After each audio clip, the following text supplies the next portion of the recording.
राधे राधे बच्चे, कैसे हो? गुड।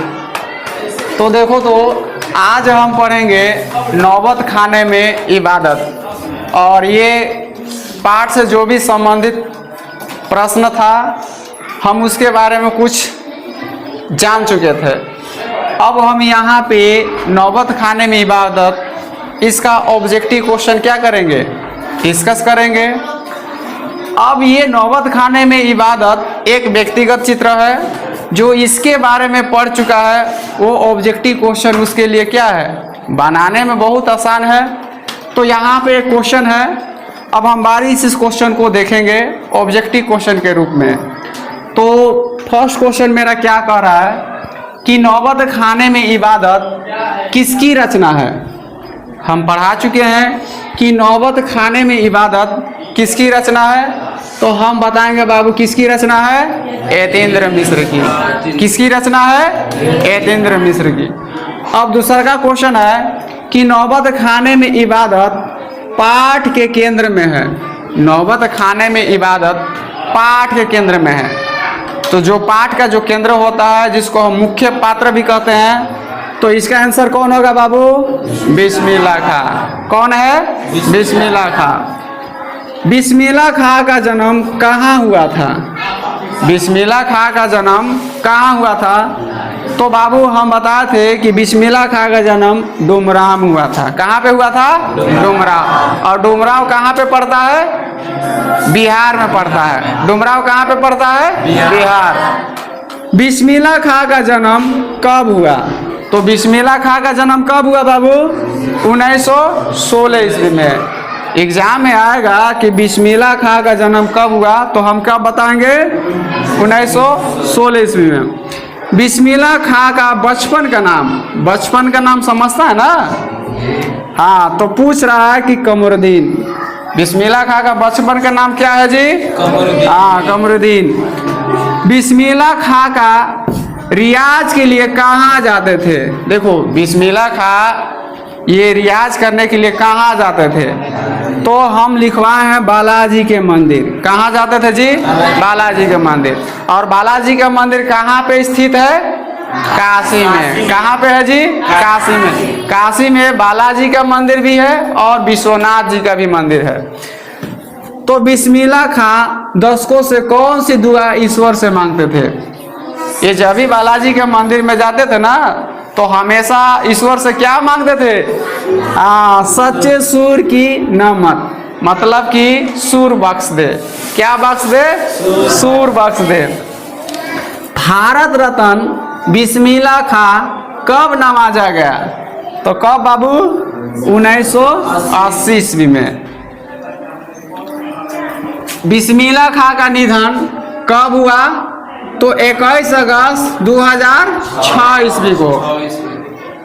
बिस्मिल्लाह खां के शहनाई के साथ कौन सा पर्व जुड़ा है, हम बताए हैं। बिस्मिल्लाह खां के शहनाई के साथ कौन सा पर्व जुड़ा है बाबू, मुहर्रम पर्व। कौन सा पर्व, मुहर्रम।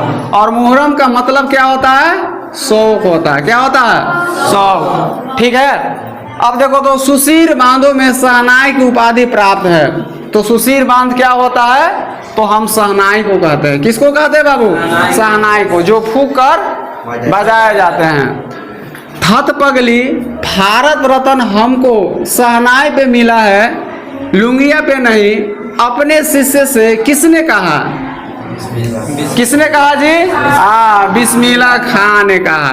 एक लड़की है जो उनका क्या थी, शिष्य थी, और वही उससे क्वेश्चन पूछ दे कि आप तो भारत रत्न है, फिर भी आप फटे पुराने लुंगी पहनते हैं। क्या पहनते हैं बाबू, लुंगी। अब देखो, तो 5 या 6 वर्ष बिताकर कमरुद्दीन कहाँ चले गए, तो काशी चले गए। तो काशी किसका नाना का घर है, कमरुद्दीन का। काशी किसके नाना का घर है, कमरुद्दीन। काशी में मरण भी क्या माना गया है, काशी में मरण भी माना गया है। तो बाबू काशी में क्या माना गया बाबू? जो आदमी मरता है मंगल माना गया है। मंगल का मतलब क्या होता है? शुभ होता है। कौन संस्कृत की पाठशाला है? तो हम क्या बताए हैं? काशी संस्कृत पाठशाला है। कौन संस्कृत पाठशाला है? काशी। यतीन्द्र मिश्र के कितने काव्य संग्रह है? तो बाबू हम बताए हैं 3 काव्य संग्रह। और तीनों काव्य संग्रह का नाम बताओ तो हमको। यदा कदा, अयोध्या और अन्य कविता।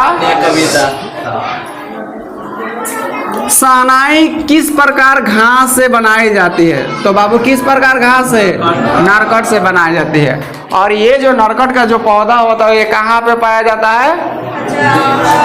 डुमराव के जो नदी होते हैं उसके आसपास कचारों में पाया जाता है।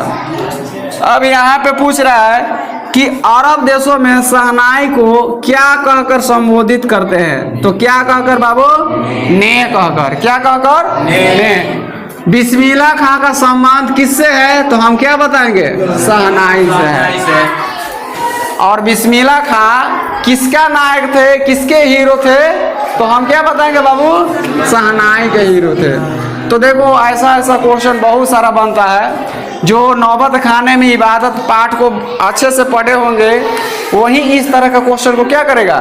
डिस्कस कर पाएगा। देखो अब हम सब्जेक्टिव क्वेश्चन में चलते हैं। तो फर्स्ट क्वेश्चन है मेरा, डुमराव की महानता किस कारण से प्रसिद्ध है? ये क्वेश्चन एग्जाम में आता है और हम यहाँ पे देखेंगे किस कारण से ये प्रसिद्ध है।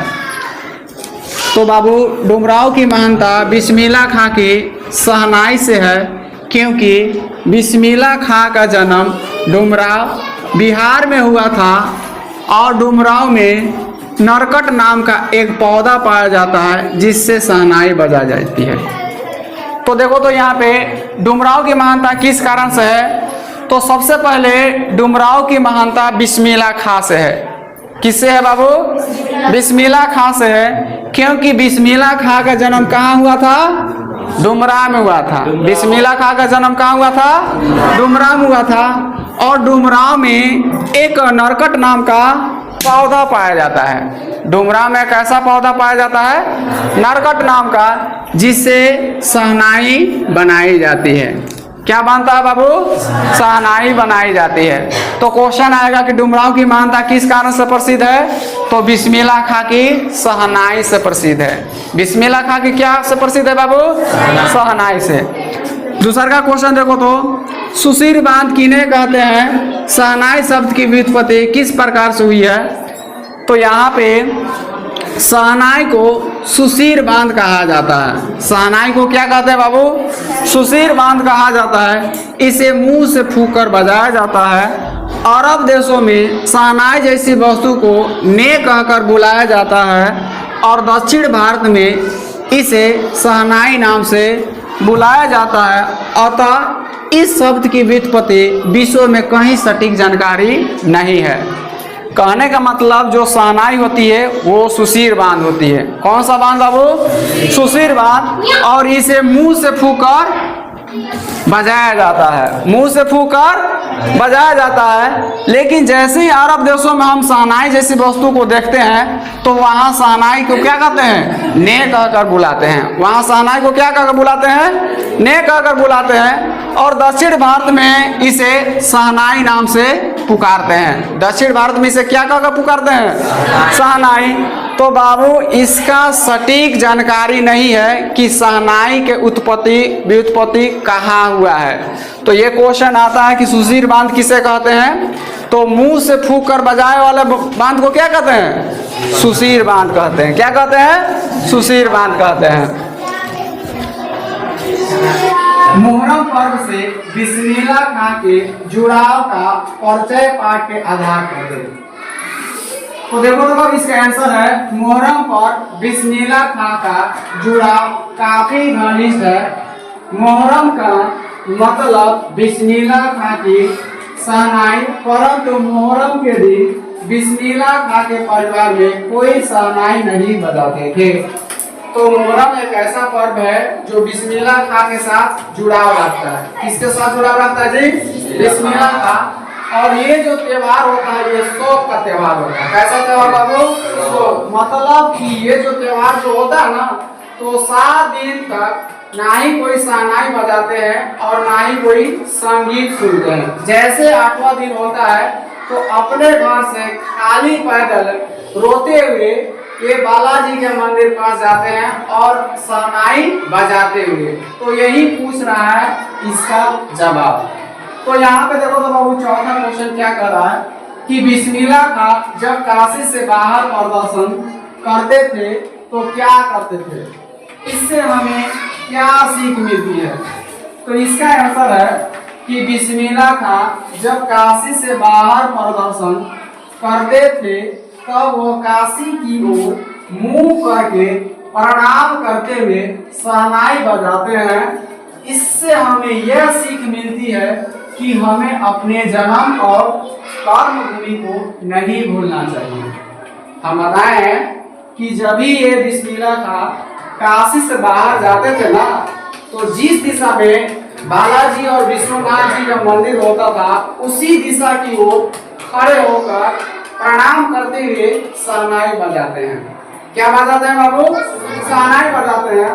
और यहाँ पे बोल रहा है कि हम अपने जन्म और कर्म भूमि को नहीं भूलना चाहिए। मतलब जिस स्थान पे हम लोग का जन्म हुआ हो उस स्थान को कभी भूलना नहीं चाहिए। तो इसका आंसर यही है।